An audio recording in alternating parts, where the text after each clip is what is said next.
Physics. അതായത് physics പഠിക്കുമ്പം നമ്മൾ ഒരിക്കലും ഓർക്കരുത് നമ്മളില്ലാത്ത ഒരു ലോകത്തെക്കുറിച്ചോ അല്ലെ നമ്മൾ കാണാത്ത നമ്മുടെ കാഴ്ചയ്ക്ക് കിട്ടാത്ത ഏതോ ഒരു കാര്യത്തെക്കുറിച്ചാണോ ആണ് നമ്മൾ സംസാരിക്കുന്നത്.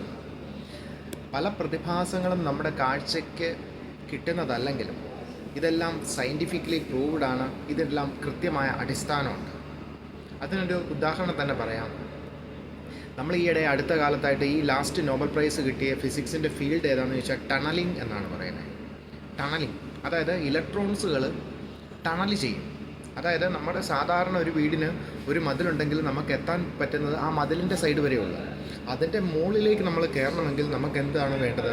നമുക്ക് സ്വാഭാവികമായിട്ടും ഇതുവരെ നമ്മൾ ഉപയോഗിച്ചതിനേക്കാൾ കൂടുതൽ എനർജി വേണം. എന്നാൽ മാത്രമേ നമുക്കത് ചാടിക്കിടക്കാൻ പറ്റത്തുള്ളൂ. അപ്പം ഈ മതിലിലേക്ക് നമ്മളൊരു ബോൾ വെച്ചറിഞ്ഞാലോ, ആ ബോളിന് ലഭിക്കുന്ന കൈനറ്റിക് എനർജിയിലൂടെ അതവിടെ ചെന്ന് കഴിഞ്ഞാൽ ബോൾ അവിടെ ചെന്നിട്ട് ബൗൺസ് ചെയ്തു പോരും.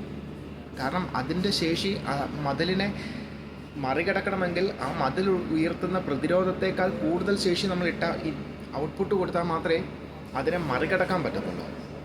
അപ്പം എന്നാൽ ഇലക്ട്രോണുകളോ ഈ ആറ്റോമിക് ലെവലിലേക്ക് വരുമ്പം ഇലക്ട്രോണുകൾക്ക് അതിൻ്റെ പ്രതിരോധത്തെ മറികടക്കാനുള്ള ശേഷിയുണ്ട്. കാരണം അതിനാണ് ടണലിംഗ് എന്ന് പറയുന്നത്. കാരണം എന്തുമാത്രം സ്പീഡിലാണോ നമ്മൾ മതിലിൻ്റെ അവിടം വരെ ചെന്നത്, അതേ സ്പീഡിൽ തന്നെ അതിന് അപ്പുറം ടണൽ ചെയ്യാൻ പറ്റും, അപ്പുറം മറികടക്കാൻ പറ്റും. അപ്പം മറികടക്കുന്നതിന് പ്രകാശത്തിൻ്റെ പ്രസം വെച്ച് നമുക്ക് മറികടക്കുന്ന പോലെയാണ്.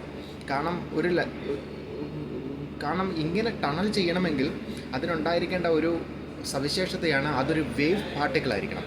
നമ്മുടെ ശബ്ദം മറികടക്കും. നമ്മളിവിടെ നിന്ന് സംസാരിച്ചാൽ അപ്പുറം കേൾക്കുന്നതിൻ്റെ കാരണം എന്താ? കാരണം ശബ്ദം തരംഗരൂപമാണ്, തരംഗങ്ങളാണ്. അപ്പോൾ തരംഗമായതുകൊണ്ടാണ് ശബ്ദം അങ്ങനെ പോകുന്നത്. എന്നാൽ സയൻറ്റിഫിക്കലി പ്രൂവ് ചെയ്ത ഒരു വലിയ ഫാക്റ്റാണ് എല്ലാ പദാർത്ഥവും കണികാ സ്വഭാവവും തരംഗ സ്വഭാവവും ഉണ്ടെന്നുള്ളത്. അപ്പം അതിൻ്റെ വേവ് നേച്ചറിൻ്റെ എബിലിറ്റിയാണ് ഇതിനെ ടണൽ ചെയ്യാൻ പറ്റും, ഇതിന് ഈ പ്രതിരോധത്തെ മറികടക്കാൻ പറ്റും. ഇതിനാണ് ടണലിംഗ് എന്ന് പറയുന്നത്.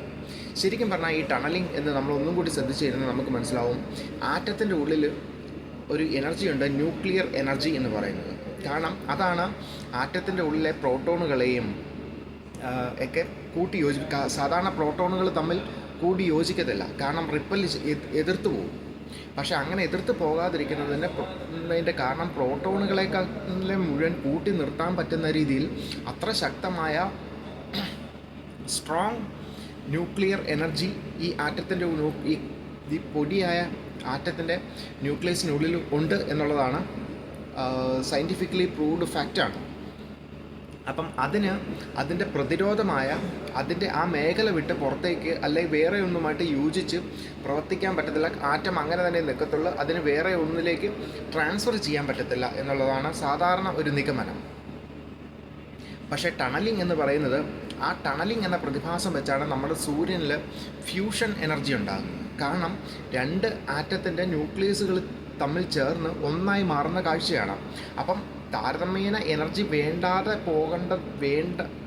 എനർജി എടുക്കാതെ പ്രവർത്തിക്കുന്നത് കൊണ്ടാണ് അങ്ങനെ രണ്ട് ന്യൂക്ലിയർ ഫ്യൂഷൻ എന്ന് പറയുന്ന സംഭവം ഉണ്ടാകുന്നത്.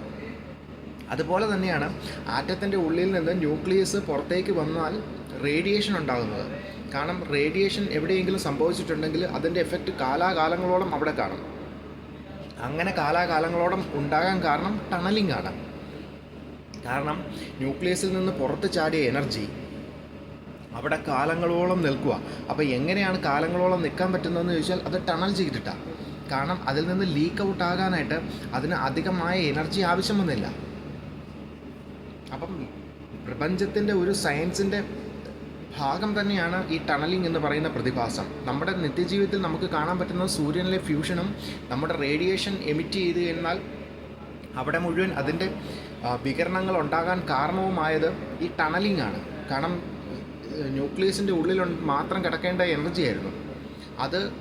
അതിന് പറ്റിയ സാഹചര്യവും സന്ദർഭവും വന്നപ്പം അതിന് യാതൊരു എനർജി ലോസും ഇല്ലാതെ അതിനെ ടണൽ ചെയ്യാൻ പറ്റി.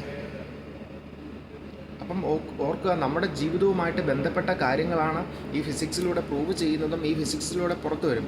ഇനി ഇതുപോലെ തന്നെ പ്രധാനപ്പെട്ടാണ് നിക്കോള ടെസ്ലയുടെ ഒരു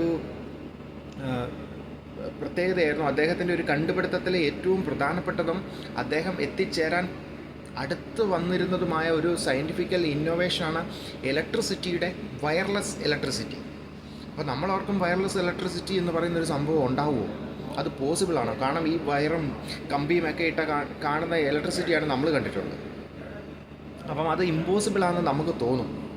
പക്ഷേ അദ്ദേഹത്തിൻ്റെ മുമ്പിലെ ചോദ്യം ഇതായിരുന്നു, ഇടിമിന്നൽ എങ്ങനെയാണ് ഈ ലൈറ്റനിങ് എന്ന് പറയുന്നത് അങ്ങ് ആകാശത്തുണ്ടായിട്ട് ഏതെങ്കിലും ഒരു കെട്ടിടത്തെ വന്ന് തകർക്കുന്നെങ്കിൽ, അല്ലെങ്കിൽ ഏതെങ്കിലും ഒരു മരത്തെ വന്ന് കത്തിക്കുന്നെങ്കിൽ അത് തിരഞ്ഞെടുക്കുന്ന പാത്ത് എന്ന് പറയുന്നത് വയർലെസ്സാണ്. അപ്പം ഈ ബോധ്യത്തിൽ നിന്നാണ് അദ്ദേഹം വയർലെസ് കറണ്ട് എനർജി എന്ന് പറയുന്നത് പോസിബിളാണെന്നും അത് ശ്രമിച്ചാൽ പറ്റുന്നതാണെന്നും കണ്ടുപിടിച്ചത്. കാരണം പ്രകൃതി ചെയ്തേക്കുന്ന കാര്യമാണ്, അതിനെ നമ്മൾ ഡിസ്കവർ ചെയ്യുക മാത്രമാണ് ചെയ്യുന്നത്. കാരണം പ്രകൃതിയുടെ സയൻസാണ് നമ്മൾ ഈ പറയുന്ന എല്ലാം. കാരണം പ്രകൃതി ഉപയോഗിക്കുന്ന സയൻറ്റിഫിക്കൽ മേഖലയാണ് നമ്മൾ ഓരോരോ കാര്യങ്ങളായിട്ട് കണ്ടുപിടിച്ച് അതിനെ ഉപയോഗിച്ച് പല പല ഫീൽഡിലേക്ക് അപ്ലൈ ചെയ്തുകൊണ്ടിരിക്കുന്നത്. സയൻസ് അതിൻ്റെ